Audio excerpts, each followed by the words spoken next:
Today I'm trying out the Arrtx alcohol markers in Oros 66, which are a really soft and gentle pastel set. I'm a cheeky monkey, so I also asked if they could send me a pad to draw on because I've not used alcohol markers before, and they sent one across, which was really kind of them. I've been scared of making this video because I'm trying something new and I felt a lot of pressure to be really good at it, which just isn't realistic. I've been feeling that pressure a lot recently. I feel like I've been making designs rather than making art, always thinking about what my next mail club postcard should be, what stickers would sell the most units, which cap design people would most want to wear. I knew this would happen when I started posting my art again, but what shocked me is that I didn't notice it was happening until it felt too late. When I started making art again this year, it was really hard for me to push through the period where my art was just objectively bad. And it's okay to make bad art, it's actually a good thing, and I think what's better than making bad art is making bad art and knowing that it's bad. Having an eye for what looks good and bad is so valuable as an artist.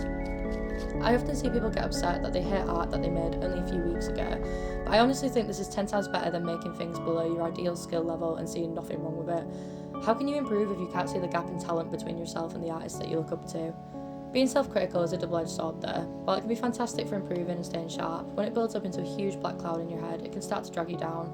It delays you from opening your sketchbook because the idea of being disappointed in your work again feels so exhausting. I'm struggling with the pens a bit here because the thing is, I just don't really draw in pastel, but I didn't really think about that before I got the set. I was just so excited.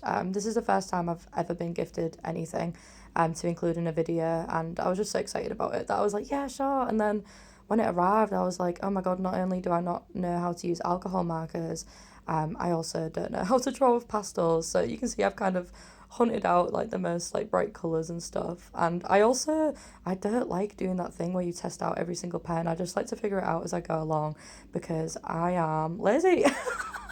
So yeah, I do apologise about that, and unfortunately it goes out of focus here, so I just speed it up before I get into the next section. Back to what I was saying before, I made art for about 3 months this year before posting anything because I almost felt like to post was to jinx myself. When I lost my job there, I felt like I could still find time to create alongside posting my work, so I jumped in full speed and started making about 5 feed posts a week and countless reels. I made over 100 reels, I think, between August 20th and the end of September. Part of me is glad that I did this, or you probably wouldn't be seeing this video, but I know that I burned myself out deeply. I finished a 186-page sketchbook between May and September this year, but I've been about 20 pages away from finishing my next. Oh my god, I've recorded this so many times I can't say the word next. I've been about 20 pages away from finishing my next sketchbook for weeks now, with no energy to do more pages.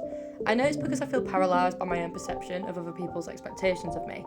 Are they going to think that the few pieces that I made that they enjoyed were a fluke and that I'm not actually any good after all? Are my skills dwindling to the point where this is no longer viable for me? Has the well dried up? Was I not as creative as I hoped I was? Obviously this is all very unproductive and not conducive to getting back on track. So here I am trying something new.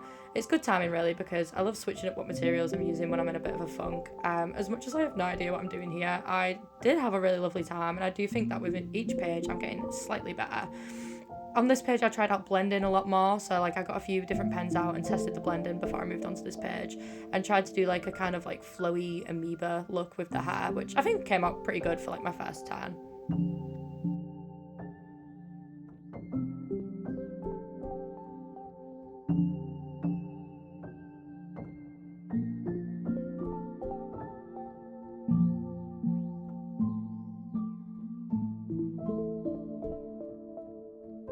On this page, I decided to do a study of one of Natasha Allegri's sketches. Natasha Allegri is the creator of one of my favourite shows of all time, being Puppy Cat, and she's also the creator of Fiona and Cake for Adventure Time. She's one of my biggest inspirations, and I love doing studies of my favourite artists when I feel stuck.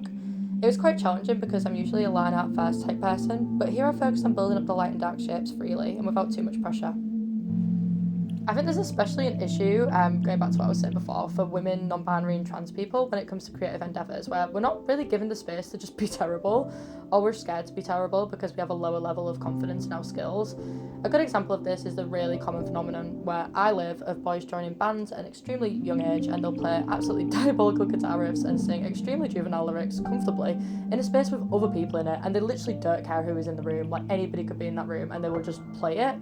I've got no fear whatsoever of being perceived as talentless. And I'm not saying this is a bad thing, this is actually brilliant, and like I feel like we should all feel able to do this. So like props to you men for that socialization, and sorry to anybody who doesn't fit into that. Like I'm sure like neurodivergent men and stuff like can struggle with this too, but it's just something that I've noticed in mainly men where they feel comfortable to do this, and I'm so jealous. For most of the women or trans people that I know, they've been terrified to sing in front of other people or play instruments, even if they're far more talented. So remember to let yourself be shit at stuff sometimes. It is praxis, babes. And yeah, I was really proud of this one. I felt like it came out quite cute.